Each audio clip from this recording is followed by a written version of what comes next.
It is pending.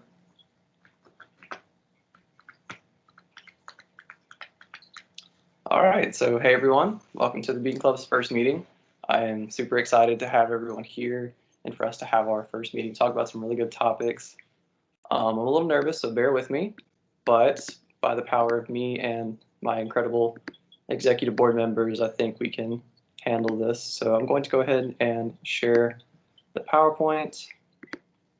And we're first going to cover some housekeeping topics, just get that out of the way. Then after that, we'll discuss some tips for inclusion, advocacy, and those during COVID especially, and then have our guest speakers give a small little presentation. Looks like someone's in the waiting room. Okay, I think they're in now. Cool. Can you guys still see the meeting okay? Or the PowerPoint okay? Sure can. Sweet. Okay. Yeah, so for those of you that may be new and don't know what the Beacon Club is, we are an organization open to all students where we advocate for others, promoting that disabilities don't mean disabled, but differently abled, and that is within everyone's ability to be inclusive.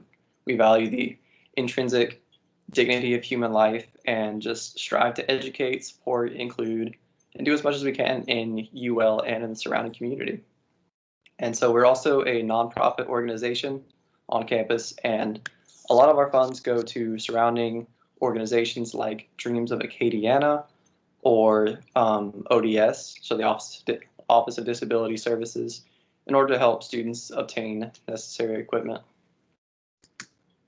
So as of this spring, we have a new e-board. So we have myself, Wade Johnson, as the president. We have Carolyn Meir as the vice president.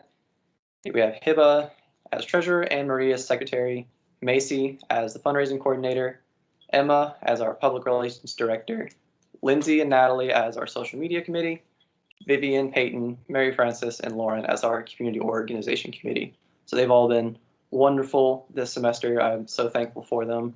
And at any time, if you guys have any questions about the organization, feel free to reach out to me through like the email I send out every week, or towards the end of this PowerPoint, you will see our contact information. So all of us are available if you guys have any questions about how to get more involved with the organization. So yeah, to start off with our housekeeping, if you have not done so already, please join Beacon Club on Engage, or if you have any friends and family that would like to join this organization, please ask them to join on Engage. You can access that through your U-Link. If you go under Campus Services, then you should see a big block that has Engage on it. And from there, you can search up the Beacon Club and join our roster. And so by doing so, that's how we can keep track of everyone that's in the organization, as well as how I can send out our weekly emails to inform everyone in the club like what's going on and our volunteer opportunities for the week. So I'm assuming that everyone here has already done so because you are here. But if you know anyone that is not currently a member of Engage and would like to be in this organization, please direct them that way. So in the past, we've had dues and certain requirements to be an active member, and I'll touch on what an active member means in just a second. But for our dues, with COVID still being present, we recognize that budgets are tight and that people might have gone out of a job or things like that. So dues are optional this semester as they were last year, and they will be $5. So if you want to, you can either pay us in cash, you can work with Hiba to find a time, or Venmo Hiba. She has included her Venmo name down at the bottom. And when I share these these PowerPoint slides next week in our email, you can access that. For active membership, and what an active membership means is essentially that if you ever want to hold office, so like be an executive board member, or if you want to gain other exclusive benefits, like you receive a special little stole when you graduate. In the past, we would ask you to volunteer for about 5 to 8 hours for some organization or some volunteer event that pertains to supporting, including, or advocating for differently abled individuals. This semester, we've shortened that to about 3 to 5 hours. So if you were to attend every meeting this semester, then that would be enough. Also, paying dues gives you 1 hour. And so we understand that it's kind of hard with COVID right now to get out and do volunteer events. So we're trying really hard to provide online opportunities to volunteer as well as in person. And so if you are not able to do these volunteer hours, that's perfectly fine. You can still be a member. You're not kicked out of the club or anything like that. You would just be a inactive member, and at any point in time, if you want to, you can reactivate your status by volunteering. So it's not, a life or death situation. So yeah, on our weekly email, which I hope everyone has been getting that okay. I haven't heard from anybody that they're not getting it. I attach a weekly document of volunteer events. So that could range anywhere from volunteering with Night to Shine, like I was mentioning the other day, or various online apps that we had posted on there. And that's just ways that you can help out either UL or the community in particular ways that in line with our mission and goals. So I encourage everyone to look at the document every week. I try to make note of it if there's something new that I've added to it. But apart from that, we have added a new event as of this week. It was a summer camp called Camp Blessing, and I mentioned it in the weekly email that I sent out. So if that interests you, please feel free to check that out. And so also, if you have done any volunteer work over the winter break that would qualify as volunteer hours for Beacon Club, please submit that information in the link provided, and those count towards your active membership. So if you volunteered at like a camp or like some other activity that would pertain to what we strive to advocate for, then you can feel free to submit that. And if you have like 3 hours or even just 1 hour, that counts towards your active membership. So with that out of the way, that's kind of our housekeeping. I kind of wanted to jump into our main topics. And so these are kind of in line with what Beacon Club is as a whole. So, and those primarily come through inclusion, advocacy, support, and education. And so using this opportunity for COVID, I think that providing you guys informational topics, such as what we're going to do is kind of like each meeting will have a set topic or agenda. So for instance, we may cover cognitive disabilities or perhaps physical disabilities and kind of go through some of the most common ones that you'd see, or maybe some that are local to this area. Like for instance, in Lafayette, Usher syndrome is very common, and just ways that you can either advocate or support or be more knowledgeable of these things. So that way, even if you don't have the opportunity right now because of COVID to go out and do volunteer work, everyone has their own little unique sphere of influence. And so learning these practices on how to be inclusive, how to advocate, how to be supportive, there's so much potential in what you can do. Like, you never truly know what effect you can have until you're placed in that situation. So for instance, if you work in a restaurant and a person walks in and your manager does not know how to accommodate them, you may be able to use these lessons that you've learned from the Beacon Club, in order to help that person. And so that's kind of like my goal, and the goal of the Beacon Club for this semester and this year is to provide you guys with the tools you need to go out and not just volunteer, but also to actively make changes in your own circles in life. So to kick things off with inclusion, we have person-first language.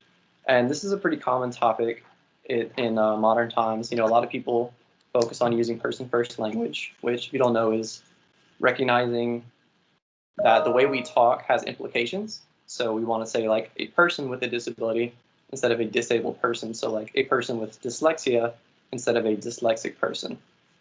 But however, some people may not prefer that. So for instance, in recent research, autistic people have sometimes preferred to be called just that. They would prefer to be called autistic people instead of people with autism.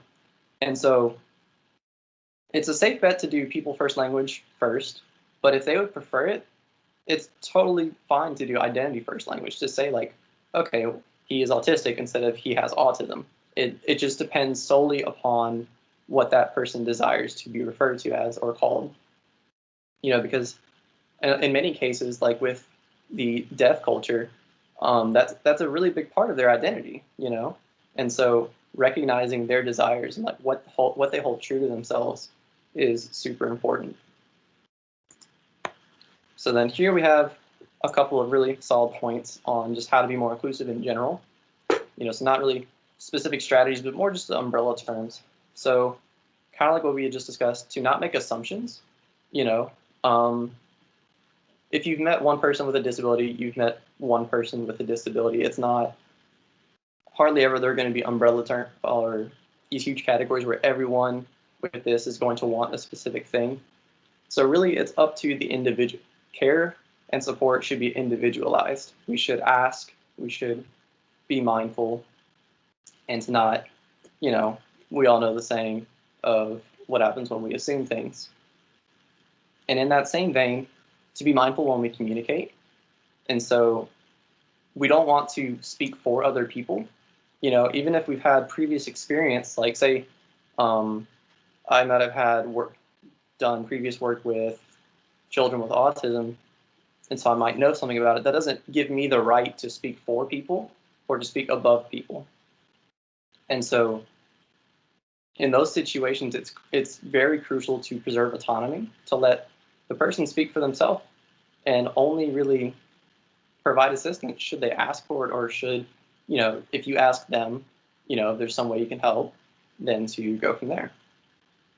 And so another part of that being mindfulness is in situations where a person may have an interpreter or someone that's caring for them, what we need to recognize is that the interpreter is solely there to foster communication between two people. The person you should not speak solely to the interpreter as if the person isn't there. You don't want to exclude them in any way, because the conversation is happening between you and the person with the interpreter, not between you and the interpreter. So just there's small little micro things you can do, like maintaining eye contact, the way your body is positioned, just little things like that to really include the person in the conversation to make sure that they know that you respect them and their dignity as a person. And so, yeah. So then for our second bullet point, we have to not ignore differences.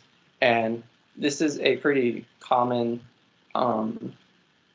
theme, I guess you could say, in modern times. Like, we all recognize that diversity is a great thing, and it's something that we should all strive to implement. And in the realm of disability, that there's no difference. We need to recognize that not everyone's the same. We all have individual differences, but at the same time, while we are different, we all have the capability to be inclusive and to help one another. And so that's the beauty of inclusivity, is that, and along with Beacon Club's mission, we're all capable of doing that. And so for our last bullet point, it's kind of like what I was talking about earlier with educating yourself. So, you guys have taken the first step. You're at a Beacon Club meeting. Good on you. We're going to strive to teach you and provide you with real life examples and testimonies to hopefully, I don't want to say elevate your mindset, because that's kind of a meme, but to just recognize, like, hey, this is something that I didn't know before, or this experience that someone has told me about has really opened my eyes to, the way in which I talk and treat people.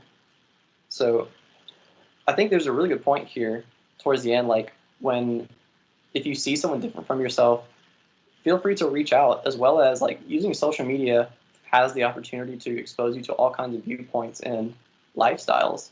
So making use of that, especially during COVID times when, if we can't go out and do these things, we can still experience the world through these social media sites. And so I would highly encourage anyone to, perhaps follow people that may be different from yourself, to learn things from them, to subscribe to educational, profiles or posts or things like that, in order to help educate yourself on how to be, a better advocate or inclusive. And so I touched on this a little bit before, and just asking questions is really the safest bet you can do. It's always better to ask questions before. Better safe than sorry. It's better to ask if this person would prefer to be called this or that, or to be treated in this way or that way, instead of just making the assumption. And so I think there might be some hesitance, like people don't want to seem insensitive, or perhaps, you might be worried about offending the person. But honestly, I think just having the respect to ask them what they prefer, to value that opinion, shows a level of respect that just kind of ignoring it may otherwise neglect. Like, for instance, if, say you have a friend, and like I give this example, say you have a friend in a wheelchair, you could ask them if there's ever a time they'd prefer you to push them, like through rough terrain, like maybe the ground is uneven or something like that. They may greatly appreciate and benefit from your help. However, it is totally possible to overstay your welcome and say like, oh, it's a patch of grass, I have to wheel you through it, or I have to open every single door for you. Like, they may not want that. So respecting their autonomy is pretty crucial in order to being better able to include them. It can never hurt to ask, and the most important thing I think is to be respectful in your language. Come from it like come in from a good place in your heart, not being ugly or impatient in any way. Definitely. That was Caroline, the vice president, if you guys didn't know, and she came in and saved the day like usual. Thank you for your contribution. You're welcome. So yeah, so now we're going to talk about some things for advocacy specifically. So if you know someone in the room has a disability, kind of just make that extra effort to make sure that they're included. It might be, like, I know some people might have a harder time with this if they're a bit more shy or reclusive, but taking that personal responsibility to make sure that if you have knowledge or maybe suspect something, now it's not great to assume things, but if you suspect things, you could ask, see how they feel about it, and then act upon it in a respectful way. So, like, for instance, if someone is deaf, or hard of hearing, and they might need help with translations, or perhaps if they read lips, they might need someone to translate what's going on, especially during this COVID time. I imagine that is extremely difficult. So it's up to everyone, to not only include, but to be an advocate for others as well. So like if you have that knowledge, to do the right thing for the other person, to be respectful as possible. And so once again, you ask questions to see what they would prefer, and just to show that they are a person that's worthy of love and respect. And so this last one is especially hard, like especially for me. I don't really like conflict that much in serious settings. But if someone around you, like friends or family, says something that's incorrect or inconsiderate or perhaps outdated, do not be afraid to correct them. I mean, it's just with anything else. With our modern culture, we're getting pretty good about that, like recognizing like, hey, these things are not okay, and here's how we should think about them. This is no different. So if someone makes a joke about something that's pretty insensitive, then it's kind of like our responsibility to set them straight, especially because you don't know who's around to hear you. A lot of disabilities are invisible. You never know what the other person's going through. So even if it's an offhanded comment and you don't know if the other person has a disability that they're talking about, still just being considerate that you don't know everyone's situation and that, we all have our own crosses to bear, I think is really important. So don't be afraid to step up for what's right.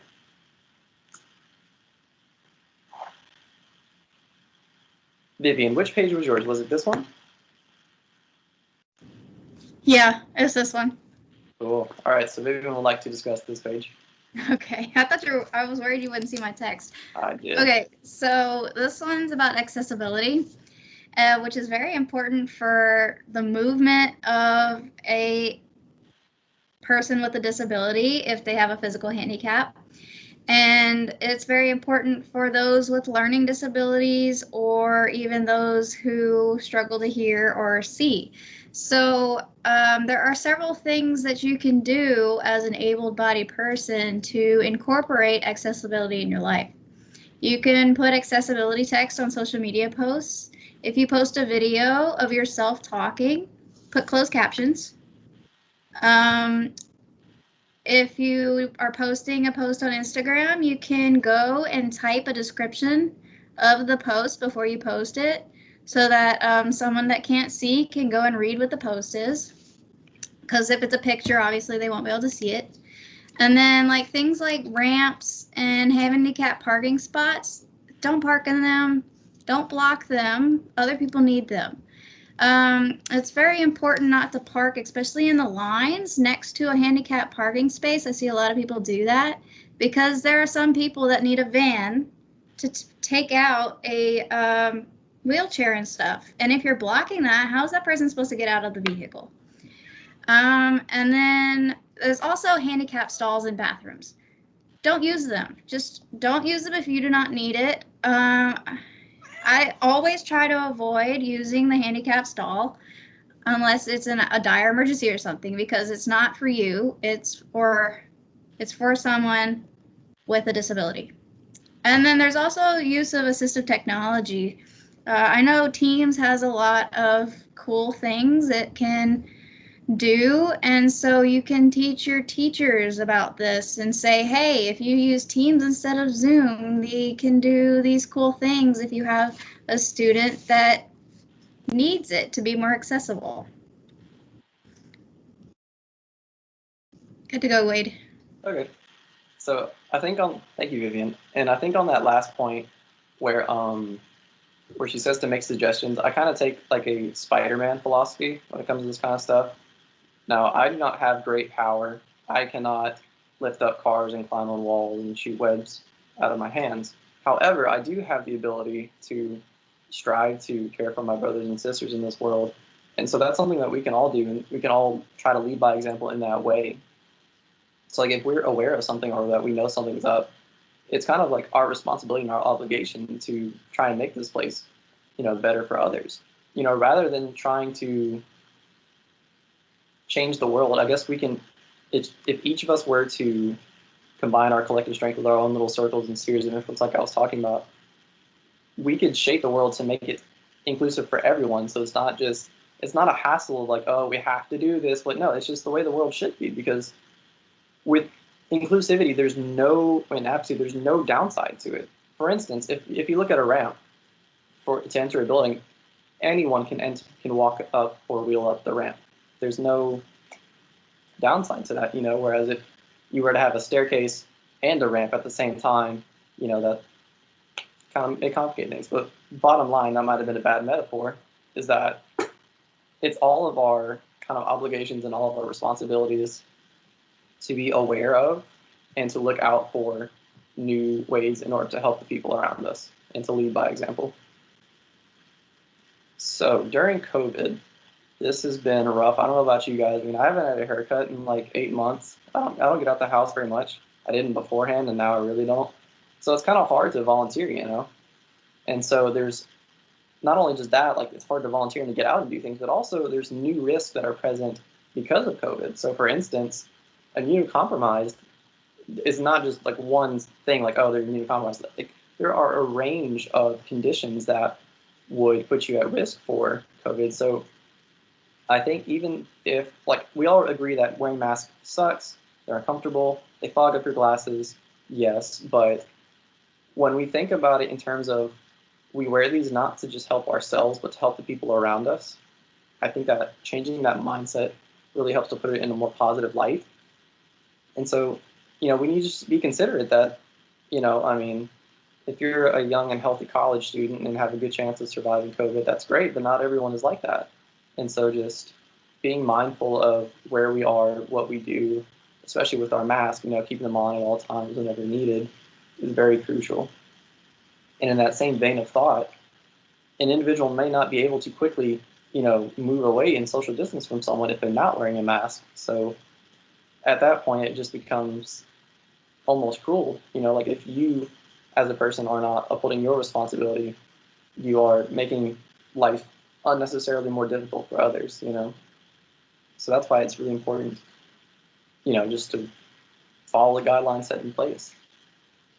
And so this last point is kind of like what I was talking about earlier. Like I could only imagine how difficult this would be, but if an individual reads lips, mask kind of, blocks one of their main forms of communication. So if possible, either wear a specialized mask in order to accommodate for that, or, be willing to pull down to speak with them, to, communicate with them if possible.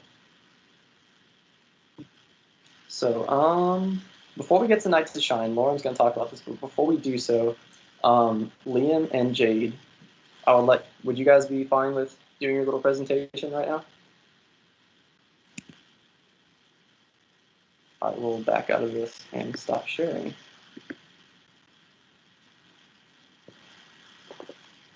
I don't know who would like to go first. Liam, go ahead. That's fine.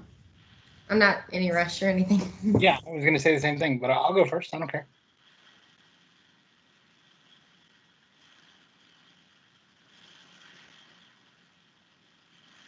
All right, so Liam, Mr. Liam, if you've not met him before, he works at the Lafayette Consolidated Government and is head honcho for Advocacy. He knows a lot of good stuff, and so I invited him to this meeting to give a talk about that, to talk about just like things like inclusion from Advocacy, and just kind of like whatever he wanted us to know. I mean, he's got a lot of wise things to say, and so wanted to give him the floor to do so. Yeah, well, first of all, thanks for having me, Wade. I really appreciate it. Second of all, you've clearly sat through a couple of my talks before because you've hit a lot of the same points that I would normally hit. So, I was going to talk about people first language. You covered that. I was going to talk about a lot of the COVID stuff. You covered that. There's the ramp analogy is not a weak analogy at all because I use that all the time. When it comes to accessibility, as somebody with a physical disability, if you fix something in under the umbrella of accessibility, you actually make it better, in my opinion, for everyone. So it really depends on what you're trying to do, and you can use stuff like that and say we're going to make it better for this group of people, but it's also going to benefit everybody, and that gives it a really wide range of impact, which is better for everybody. I think that there's a lot of things that you can do that are really, some are easier than others, but a lot of times if you do it and you say I want to be better for this group of people, it benefits everybody. So it's a lot of just more or less common sense things that can be done. Like I said, Wade covered a good bit of it. So I really wanted to do like an interactive thing. So if you guys have questions, please, unmute yourselves and ask. But just to give you a little bit of my background, I've been doing this type of work both as a volunteer and professional for about 6 years now. I'm an ADA coordinator, and I got nationally certified to do that last year. I worked with LCG from 2017 to May of last year, and I'm a UL senior. I'm about to graduate in May. I just wrapped up last December, so it's really exciting to be done. I haven't done Zoom or Teams in about 3 or 4 months, so it's a little bit jarring to be back in this world. But yeah, it's definitely something that we were, I've been there and done all this with my last semester, so I know what this is like. And this is really cool because with Zoom, it is so much easier for me because I don't have to go to campus. I live about 10 minutes away. It's not far, but actually getting to school every day, is 50 times harder than it is for anybody else. But I did it because I had to, I didn't have a choice. And so having this option to, number one, stay away from a bunch of people when there's a pandemic, and number two, be able to learn in my bedroom, that's a win-win for me because it's much easier not to have to worry about the weather or, did I charge the wheelchair? Am I going to make it back? And, it's, all that sort of ancillary, just normal everyday stuff. I can just melt away and say, okay, I got to go from my bed to 3 inches over to my computer. So it's way easier.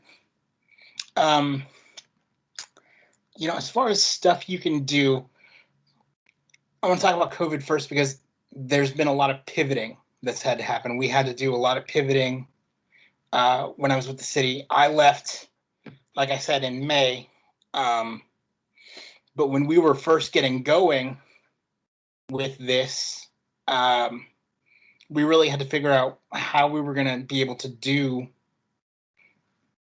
sort of the same standard of care that we provided previously. And my job before COVID was to go out, talk to groups like y'all, and I would talk to different organizations and groups a few times a week and just go and do basically the same spiel of this is what I do, this is why it's important, this is how you as someone who isn't necessarily in this field can help to make it different and better. And so I would do that, all the time. Now with Zoom, it would obviously be much easier just to say, we want to have a meeting, you call a bunch of people. So that sort of accessibility is good, but at the same time, you have to make sure that you have, it's accessible for a multiple range of disabilities, which Wade hit on earlier as well. So, whatever you do, if it's Zoom, if you have the option to do closed captioning, is a really big thing. That's something that is relative. It's not, it's kind of hit or miss, but it's really important, and it's relatively easy to implement. That's something I would definitely recommend. If you guys have the opportunity to do that. And really just how do you, one of the things that you talked about earlier was how do you approach somebody with a disability? Talk to them about what they need. That's the biggest thing. Because I know for me, I was never in a position to say, I don't need help, or I don't want your help. I was in the position to say, I don't need your help right now, but I appreciate your interest. And sometimes people, depending on their situation, will not have that sort of comfort. And I understand that it was coming from a place of you wanting to know more and you wanting to help, and that's wonderful. We love that. But at the same time, I know somebody who I went to high school with who would get mad when people would hold the doors for her, because what it does, it makes you stand out even more than you think you do. And that's, somebody who lives with a physical disability, who's very visible disability. We at least in my mind, it's always in the back of my head of this is, I stand out more than I think I do. So, but yeah, so really just communicating. If you want to help somebody, ask them if they need help. If they don't need help, that's fine. Yeah. All right, thank you, Liam. Yeah. All right, so next we have Miss Jade. She works at the UL Life program, so she could talk about that. If not, I don't know if anyone's here that hasn't heard of that. It's been on the low for a while. She also has a lot of good things to say, so take it away. Hi, so I'm the academic specialist for the Life program. That's the program on campus with students with intellectual disabilities taking life classes with us, and then classes on campus. If you don't know, or if you have any questions about it, let any of us know, because I'm sure a lot of our mentors are on here. But yeah, so Wade actually touched on a lot of things that I was actually going to mention as well, but a little more towards the education, or on campus, that type of area. So I'm sorry, I just drew a blank for a second. Inclusion, ways to be inclusive on campus is kind of changed a little bit with COVID, but I would say we definitely have managed to encourage that or implement it still. We did in-person classes and virtual, and then for both last semester and this semester.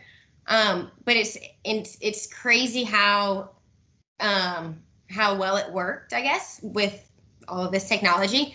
And so Mary Frances, you're on here too. So Mary Frances is fully virtual, and that I find she's one of the most inclusive still, even being remote. So I'm just going to go through some of the things that I had kind of jotted down in a little PowerPoint. I'm not going to share it. Wade pretty much hit all of it, but it's a little more informal. So just kind of things like including everyone and making others feel welcome. That's my interpretation of being inclusive. And as a teacher with our life program, and just in general, I find it's important to not only include our life students or individuals with disabilities, but also those without disabilities. Obviously, we want to include everyone. So I make it a point, or I think it's important to make it a point to include, say, our mentors in classes in whatever we're doing, because it should be benefiting everyone in the in the setting. So including not just the individuals with disabilities that you're trying to really make it benefit, but everyone in that setting.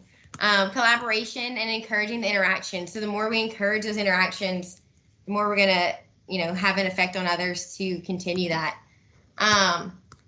So as far as like being an advocate for like in the educational setting, I find it's like really important to build a relation with those peers. And that's where I think interactions really come into play. And those relations just kind of happen and become like an inclusive setting. Listening to the needs of others as well as sharing. I find our students want to help, our students with disabilities, individuals with and without, want to help just as much as they need to be helped with tasks. So I think it's important to, share when like our I keep saying our students. I'm sorry for saying that, Mary Frances. I'm looking at you and I'm like, our students, I'm looking at you. Individuals, like in general, sharing what your needs are.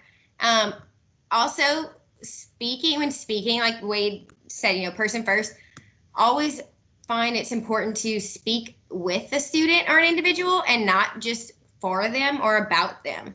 And that is something I actually learned from our director, the phrase, nothing goes on about the student without the student, or individual about the individual without the individual. They should always be a part of whatever's going on, especially if you want someone to become an advocate for themselves. That you got to kind of expect that, right? Like include them so that they can manage that eventually or get to that point. As far as the independence, like that's one of our goals as in the LIFE program is encourage independence, get students to be independent, members of society, get fulfilling jobs and, working on their own, all that good stuff. So encouraging that independence in a safe, structured way is really important. And so acknowledging independence, I find is really important. Celebrating success and assist, like Liam mentioned too, like when someone asks, that's when someone needs assistance. So, if it's not good to just do for, I guess, but advocating, you're wanting someone to ask for it. And that's kind of what we teach too. Also like helping as little or much as needed.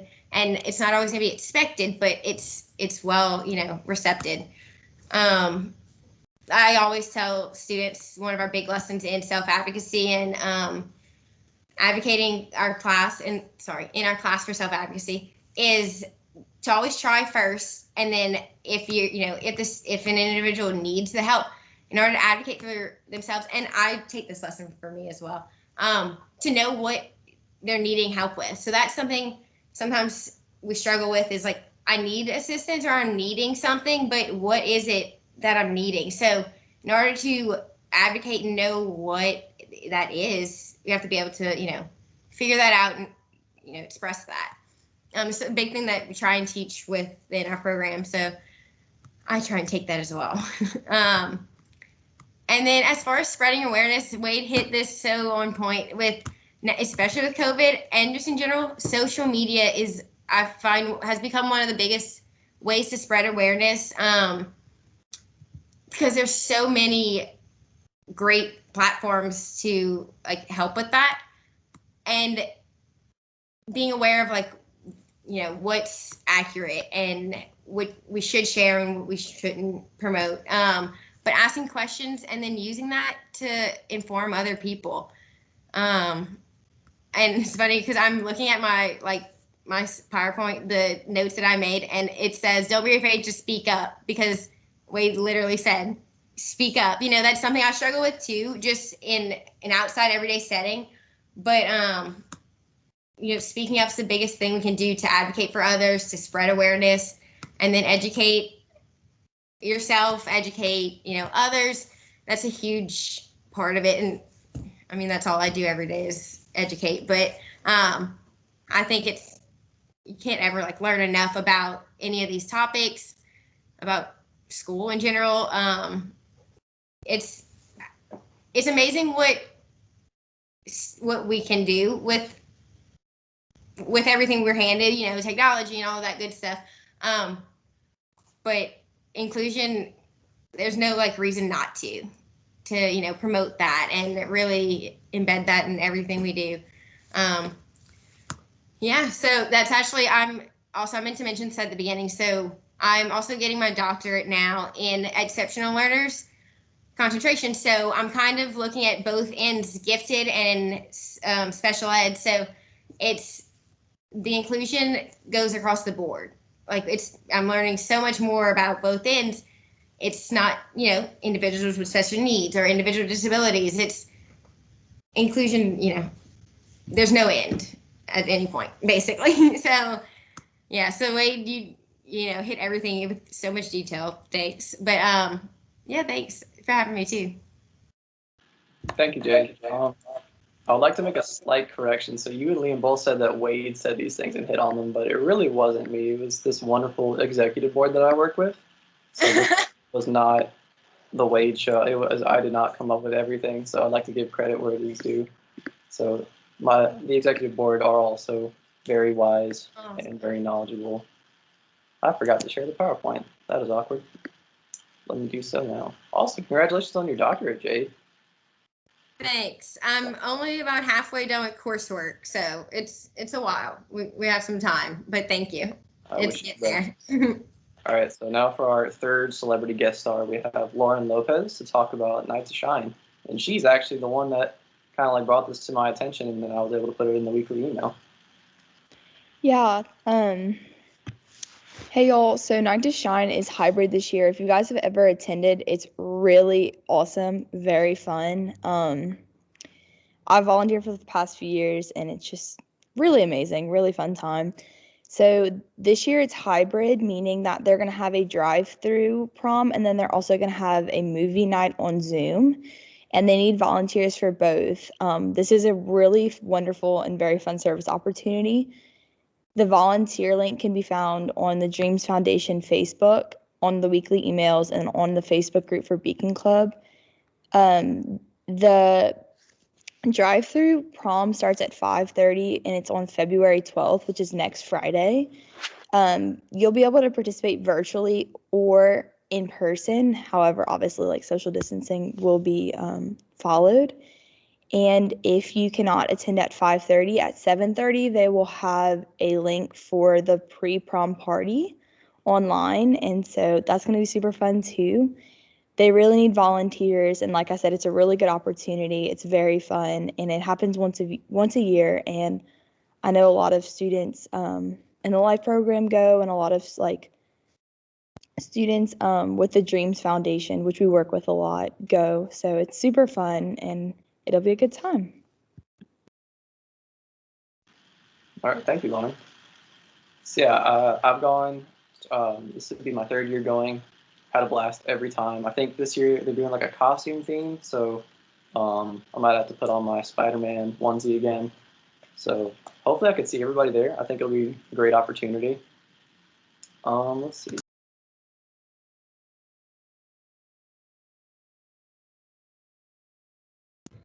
Wade, you accidentally muted yourself. Did I? Oh no. Yeah, it's okay. Just, well, all I said was, did you guys catch the Spider-Man part? Yes. Okay, good. That was the important part. So yeah, if you guys have any questions, please feel free to unmute yourself now and ask, or in comments, concerns, or if not, if you want to talk now, you could either text me at my phone number that I put on there, or email me at either of those two. I'll probably respond faster to my Louisiana.edu one. Below is our social media information, so do whatever it is you do on those appropriate websites, like subscribe, smash the bell, notification squad. Apart from that, that's all I really got. Does anybody have any questions?